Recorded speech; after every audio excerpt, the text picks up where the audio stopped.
4, 5, 6, 7, 8, 9.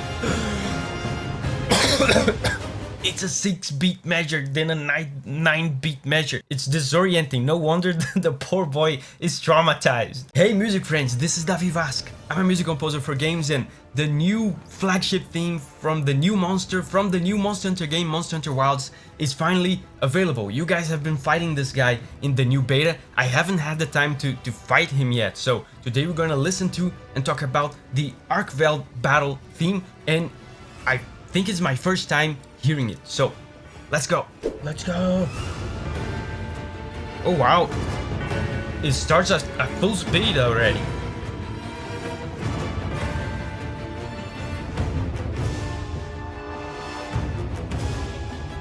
Oh wow, it's super disturbing.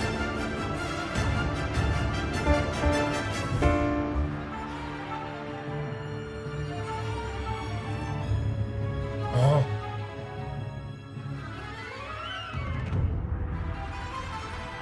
Man, this sounds... It sounds mysterious, doesn't it? Like there's a mystery being uncovered, unveiled. They're using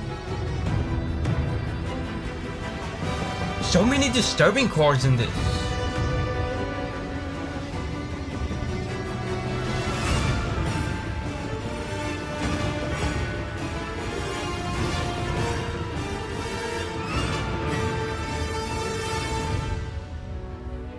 Oh man. Oh, a little lyrical emotional part. Oh, main theme. Wow, they're so... Hold up guys, I feel like it's building up to something. Hold up, there's so much to unpack here. First of all, the reason in the intro I said I think this will be my first time hearing it, because I feel like they might already have teased parts of this theme in trailers and whatnot. So immediately as the theme started playing, I started recognizing like some instruments. I don't think I have recognized any like specific parts yet, but the instrumentation, some of the instruments, the violin, like this specific violin in particular.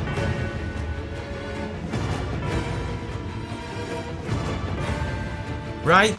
Da-da-dun-dun. I feel like we've heard this in a trailer somewhere, so I might be familiar with parts of this. And this violin sounds so specific, man. It's such a specific sound. I wonder if it's like the Arkveld instrument, you know, is the instrument that they're gonna use to represent him in the game and in this theme. A ton of percussion, super, and listen to this. Look at these chords.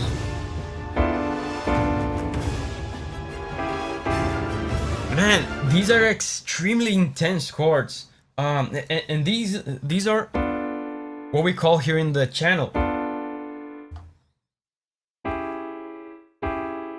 disturbing chords, right? And if you've seen any of my Monster Hunter music analysis, you know that usually they reserve these kinds of chords, usually mostly to elder dragons or otherwise very dangerous monsters. So even for flagships, it's kind of rare for them to use this level of horror, this level of terror. So if they're using these types of chords on Arkveld, man, it means that they really mean to hype him up as an extremely powerful monster, but also on a narrative level as a terrifying monster, like a monster that in the world of Monster Hunter is very feared and respected. And then there's the mystery, man. This is also unusual.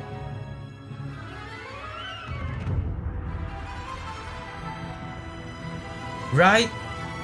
They start with all this power, all this terror, and then suddenly they have like a touch of mystery there. We don't know the story of Arkveld yet. We've had like little hints that he has like some sort of history with that boy. Remember the boy from the trailers and whatnot. So I wonder if in the story there will be like a big build up, a big tease about the flagship and a mystery, and we'll have to like uncover this mystery, because it sounds like there's like a shroud of fog around this monster when you listen to this, right? Its origins, its story might be like unknown and mysterious. So brassy, man. Listen to the brass. The violin. The characteristic violin.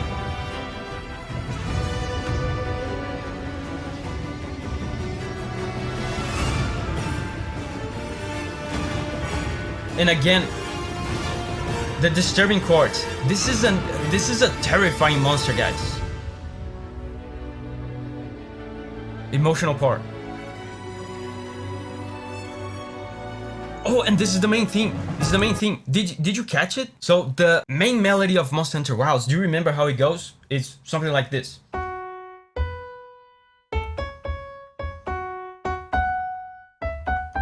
How does it go?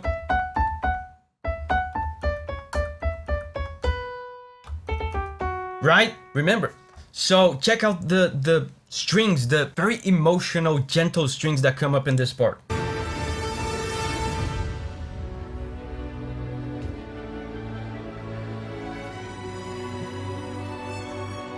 Right?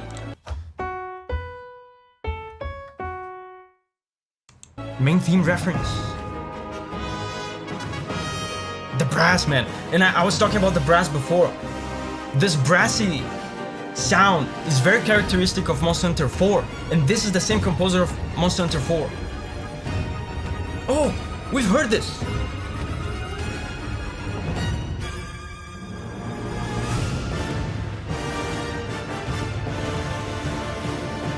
Oh my god.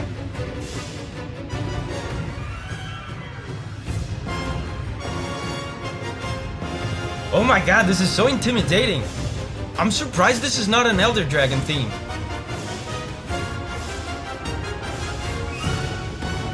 Why is this guy so scary? Man, I think like on a narrative level, this is where they're gonna like hype this guy up to be like something terrifying, because we've seen in the trailers how the little boy reacts to this monster. There's something really terrifying about this monster in the story, because this is straight up like an Elder Dragon level of terror in the music. As Monster Hunter becomes more and more story driven, there's room for, you know, more complex narratives and more intense emotions like this. So while this monster, I imagine, might not be as dangerous like in the world as an Elder Dragon, I think the narrative, right, the intense emotions, the intense story, the unique story that the boy has with this monster just makes him like this abominable, insanely scary creature. Let's listen to this again. And there's parts of this I'm recognizing from trailers and stuff. Like this.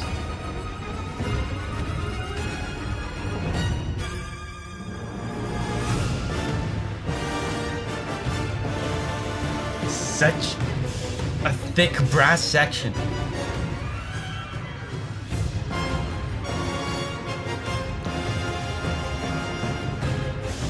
Wow. I'm impressed by this.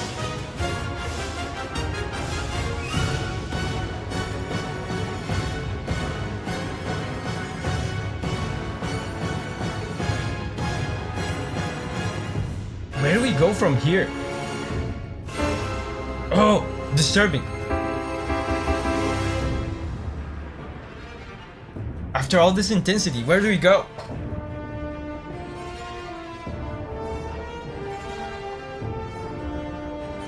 What is this melody?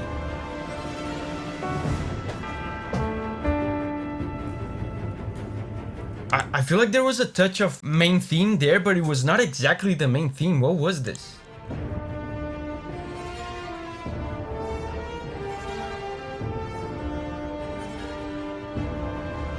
Sounds so specific, right?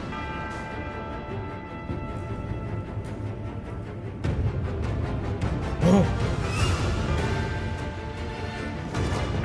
Man, yeah, and especially this last part here that we heard, with the big, imposing, intimidating wall of brass, and this little part here on the French horn. This part.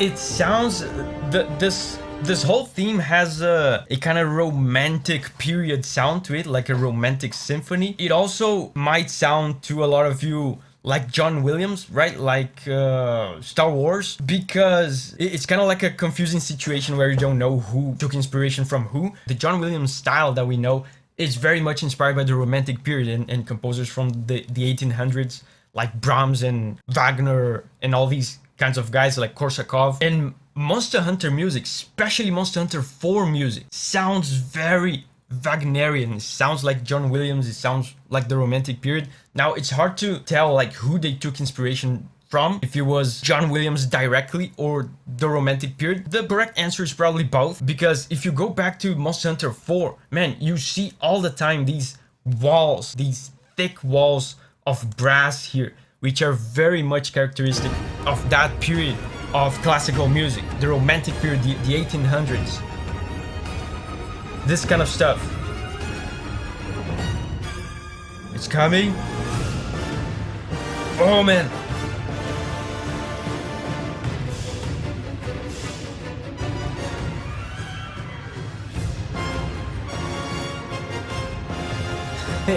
This is so intimidating, man. I'm scared. And the chords in this part are surprisingly simple too. The insistence on on the tonic chords here gives it like an assertion, a kind of imposing, authoritarian kind of sound. Right? Sounds imposing. But also something extremely interesting about this is the time signature. Sounds very odd, unusual, and chaotic. Like, it sounds disorienting. When I hear this, I can only imagine like the boy from the trailers, like reliving his PTSD. So check out the time signature in this. First we have like a triple beat meter, which is very dynamic. It sounds dancey. And then we switch to something completely different. So right now we have like 1, 2, 3, 4, 5, 6. 1, 2, 3, 4, 5, 6. 1, 2, 3, 4, 5, 6. But then on the imposing, intimidating part, check this out. 1, 2, 3, 4, 5, 6, 7, 8, 9. 1, 2, 3, 4, 5, 6, 7, 8, 9. 1, 2, 3, 4, 5, 6. 1, 2, 3, 4, 5, 6, 7, 8, 9. It's a 6 beat measure, then a 9 beat measure, and then a 6 again. It's disorienting. No wonder the poor boy is traumatized. Hey, I have a bunch of other videos just like this one on Monster Hunter music in general, but also on Monster Hunter WILDS music. You can catch the playlist of Monster Hunter WILDS specific videos over here, and over here I have a bunch of other videos on Monster Hunter music in general. So check these out, and remember, whenever you're ready to spread your wings and go on a music journey again, I'll see you there.